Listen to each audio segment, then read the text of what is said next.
Assalamu alaikum students. Today we will discuss unit number 1 exercise question number 4 part number 2, 3, 4 and 5. Part number 2 is name different types of transmission media. Answer is on page number 10. Part number 3 is how a modem works. Show diagrammatically. Answer is on page number 8. Part number 4 is differentiate between LAN and WAN. Answer is on page number 5 and 7. Part number 5 is what is satellite communication. Answer is on page number 14. Answer of part number 2 is on page number 10. Different types of transmission media. Students, there are two types of transmission media, guided media and unguided media. Guided media is a type of transmission media in which data or signal is guided by the cable or wire. Or we can say that there is a physical connection between two devices communicating. Guided media is also known as wired media. Next is unguided media. Unguided media is also called wireless media. This type of media does not use any physical connection between the two devices communicating, or we can say that signal or data travels through air. Answer of part number 3 is on page number 8, dial-up modem. Students, modem is a short form for modulator and demodulator. And the word dial-up is used in order to show that data travels over the telephone lines. So a dial-up modem is a communication device. It is used to connect to the internet, exchange information and to send and receive data from one computer to the other. Students, modem translates computer information into a form that can be transmitted over telephone lines. Or we can say that modem converts digital data into analog form that can be transmitted over telephone lines. Here we can see figure 1.7 showing the working of dial-up modem. In this figure, there are two computers communicating. This computer is sender and this one is receiver. Students, as we know that in computers, information is stored in digital form.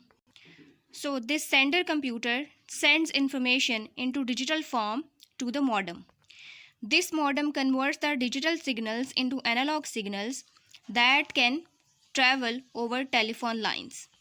After traveling over telephone lines, on the receiver end there is a modem and a receiver computer.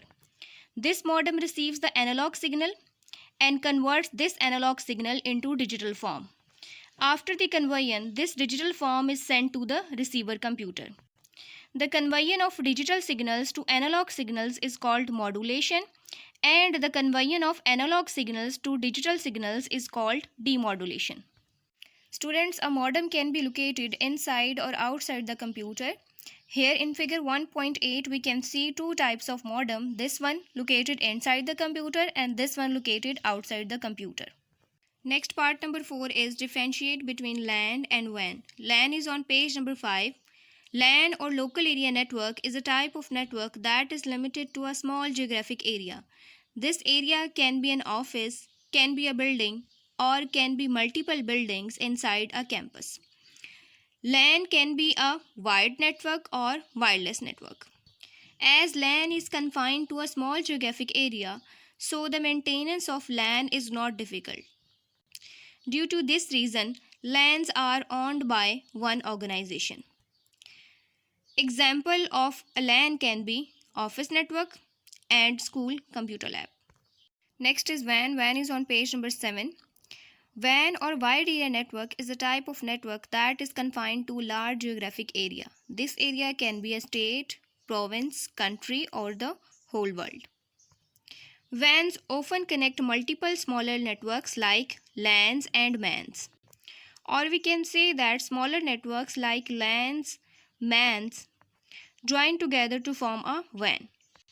Due to large geographic area, maintenance of WANs is difficult, so they are owned by large organization.